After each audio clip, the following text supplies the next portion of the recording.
Graham Potter's been handed a difficult start to life as West Ham head coach, and I'm not even talking about off the pitch stuff. I'm parking Tim Steidten, Kyle McCauley, the transfer window, and pushing all that to one side.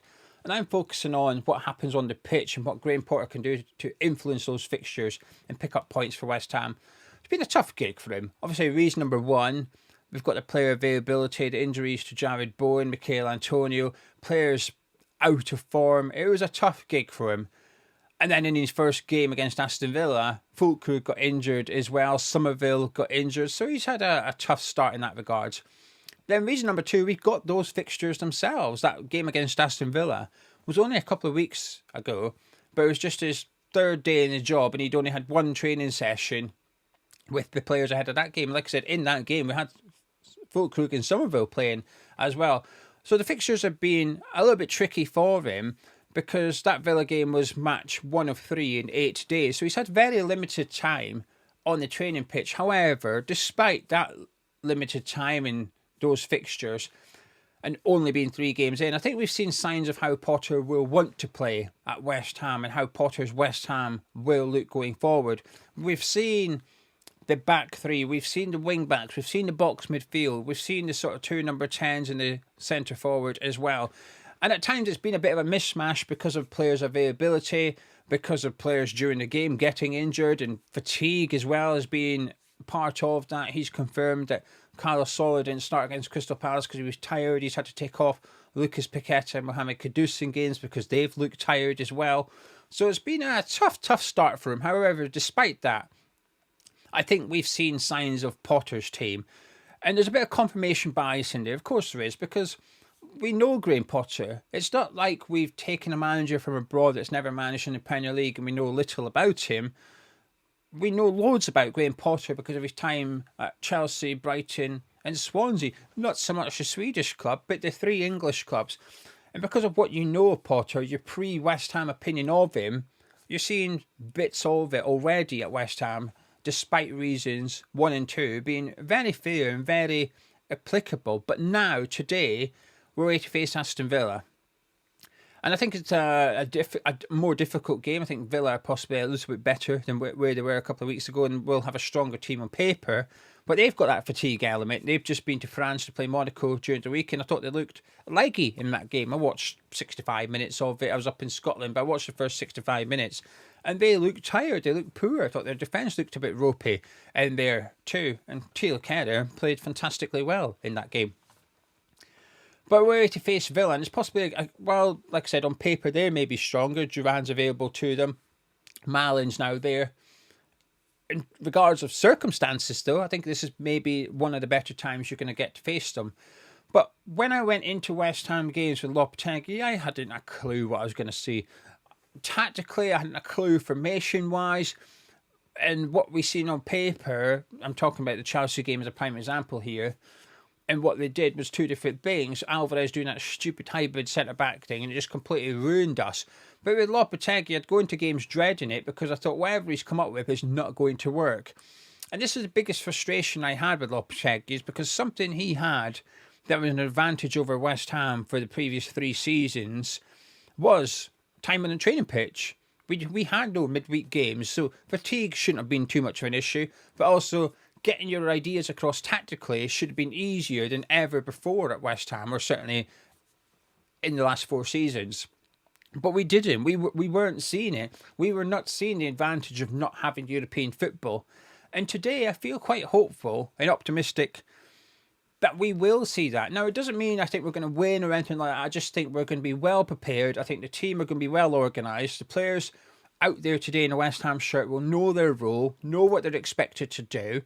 Because I feel like I felt like that watching West Ham under Potter already, despite, especially reason number 2, 8 games in 3 days. Definitely not that. 3 games in 8 days. It's difficult for a head coach when you're new to your job, because you need time on the training pitch. Well, Potter's had it now. And that's why I'm looking forward to today's game. I'm not sitting here confident thinking we're going to win. I think we will lose. But I'm confident we'll have a tactical plan, and I'm hopeful and optimistic that we can get something out of the game because of it, and possibly because of reason number 1, which is obviously player availability, because Potter did his pre-match press conference and confirmed that Bowen and Summerville's back in training.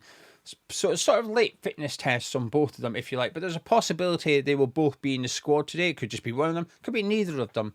But they're both in Birmingham. They both travelled with the squad. But again, I read little into that, because Bowen especially, being the captain, I expect him to travel anyway. But they're there, so there's a possibility both of them will play for West Ham today. And if that happens, if the lineup comes out, while part of me will think, well, how fit are they? Especially Jarrod Bowen, because he was supposed to be out. I guess they said February. We're only a few days short, aren't we? And they said the Chelsea game was a target. We're a week early.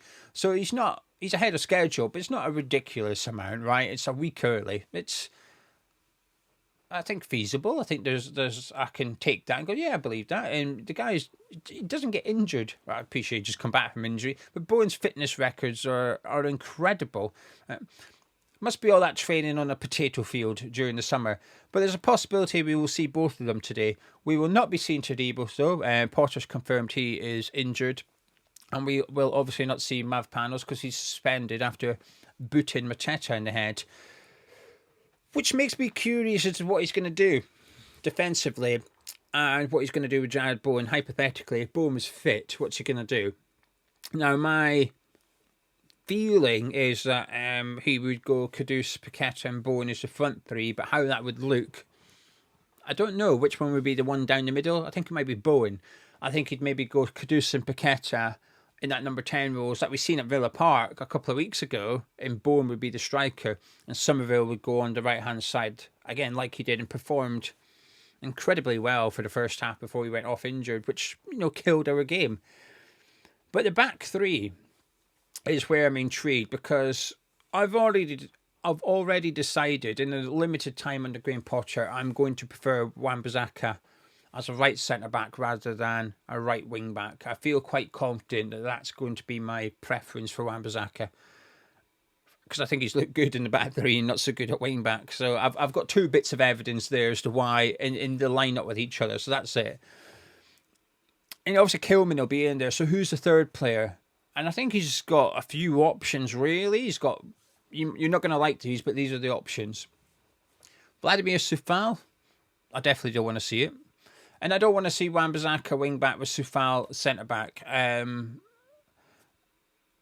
The other way around. We've seen that at Villa Park 2 weeks ago when Summerville went off. Wan-Bissaka went wing-back and he has Soufal as right centre-back. And I thought it was terrible. And I think if you're going to play both of those, I think it's got to be the other way around. Keep Wan-Bissaka in your back three and put Soufal as your wing-back. I think he's better. I think Soufal's deliveries are better than Wan-Bissaka's. So that's what I would do on that side if Summerville's unavailable. Then you've got Aaron Creswell, who, do you know what? I thought he was okay against Crystal Palace. I didn't want to see him start. I get why he started, because it's the back three thing. I've got little to no evidence of all his scars being able to play that left centre-back role. Same with Emerson. Creswell, we've seen it before. The problem is, it was Creswell from a few years ago, and he looked slow against Palace. Now, I thought he did all right, and I think he was our best centre-back. Now, the bar was set low because of Mavropanos' stupidity, and I thought Kilman had a really bad game and turned into the Etihad Roger Johnson. But it's not... And I appreciate what we're going to see from Potter today and next week is not the long-term vision for Graham Potter. It's getting by until the end of the season, trying new things. And then I think Scars and Emerson are options, but I think the other options put Caelan Casey in there, and it's sink or swim time for him a little bit. And it is difficult. I think centre-back, apart from goalkeeper, obviously, but your outfielders, I think centre-back has got to be the hardest position to bring a youngster in. We just seen it with Manchester City yesterday, didn't we? 4 minutes in to his debut. Got booked, conceded a free kick, and that was after, he missed a header. He missed a header, it bounced, and he got his second header on it, but it was weak, and then Chelsea scored off the back of it. So it was a nightmare 4 minutes for him. But the reaction to him is why you play the youngsters, because as soon as he got booked, Gundogan went over to him and had a word with him. He got through the rest of the half. He got subbed off early second half for John Stones. And as soon he got a standing ovation from the home fans, but then as soon as he's on the bench, he's got Rodri, he's got Ruben Diaz, they're all high-fiving him and whatever, and you felt there was a real sense of protecting about Man City. Like the rest of the players identified that he's struggling, he's having a bad game, it's a nightmare of a debut for him, let's just get him through it. And you could see it for the first goal. Ederson didn't shout at him, didn't scream. It's just purely the centre-back's fault. City went 1-0 down. But Ederson didn't go mental at him. Ederson just went over to him, had a word with him, reassured him, and just you could see him saying, look, just boot it. Like in future, hoof it. Which isn't really the Man City way of doing things. But don't worry about it. Just get through today is with no more errors kind of thing. And I think that's the thing with Casey. He might make mistakes. He's physically big enough for the Premier League. He's quick enough for the Premier League. It's just, does he have the ability? But I know that he's been around the first team all season. All season. Since Lopetegui had him in training from August onwards, he's been following the first team schedule for the entirety of it. Lewis Orford's been doing it for the last month and a bit, since December. Lewis Orford's been in and around the first team, following the first team schedule. So these youngsters, thanks to Lopetegui, ironically, are prepared. They're in the first team environment. So I think Casey would be, and that's what I would like to see, because you might discover he's good enough. It'll be a bloody tough game for him. Ollie Watkins and or John Duran to face over 90 minutes is a tough thing. But do you know what? Pretty much every week we sit and watch Mavropanos make a mistake. Kilman hasn't been great recently. Could he be worse than them? Of course he could. But do you know what? He could also be better than them. So Casey's the one I'd like to see in there. I think, here's my prediction. I think he'll... The goalkeeper's a difficult one, actually. Will he swap the goalkeeper? I don't think he will. I think he'll stick with Fabianski. I think his defenders will be Wan-Bissaka, Kilman and Aaron Cresswell. I think he'll have Summerville. I think Summerville's going to make it. I think he'll go Alvarez and Souček in midfield and Emerson on the left. And then I think you'll have Kudus, Paqueta and Carlos Soler. I think even if Bowen's back, I think he'll start on the bench just to give him... just to ease him back in, whereas Summerville hasn't been injured as long and wasn't as serious an injury. So that's my prediction. I don't know. There's no inside information here. There's just my guess, going by what Potter said, what I've seen of Potter so far.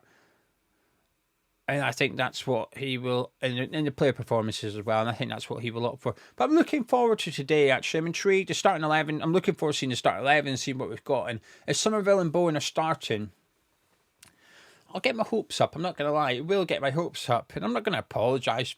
Pardon me. I'm not going to apologise for it. I like it. I like getting excited. And Summerville and Bowen are quite pivotal to us, really. We've seen how good Summerville is under Potter. We know how good Jarrod Bowen is. I'm intrigued as to what Potter's long-term plans for Bowen are. He will have them. He will know how Bowen fits into his system. You might not see it until we get a striker. And I think that's my biggest disappointment going into today's game. That we got beat comfortably by Crystal Palace last week and we had 5 shots. And we didn't look like scoring in any of them. We had 5 shots, 0 chances created, in my opinion. And between then and now, we signed nobody. And that's the most frustrating thing for me, really. I think there was warning signs prior. Big warning signs. Palace was like nuclear alarms sounding. You need to get an attacking player in. A striker needs to arrive. And we've not got one. And it feels a bit like West Ham have decided to almost throw this game a little bit. Like, oh, well, as long as we've got one in for the Chelsea game. It might work out, but... doesn't mean I can't be frustrated about it. Anyway, I'm off skis. We are live, 4:30 kickoff, so we're live at 3:25. If you're going to the game, enjoy it. Hope you have a fantastic day. But if you're not, please come back to this channel at 3:25 and join us for the build-up show. We'll take a look at what Potter is doing. We'll take a look at what Emery is doing, although I've done my prediction over on Patreon as to what I think Emery will be doing. I think Malin will start for them today. We'll wait and see. But, right. Drop a like on the video, click thumbs up, Sky News Hammer Chat, 3:25. See you back here.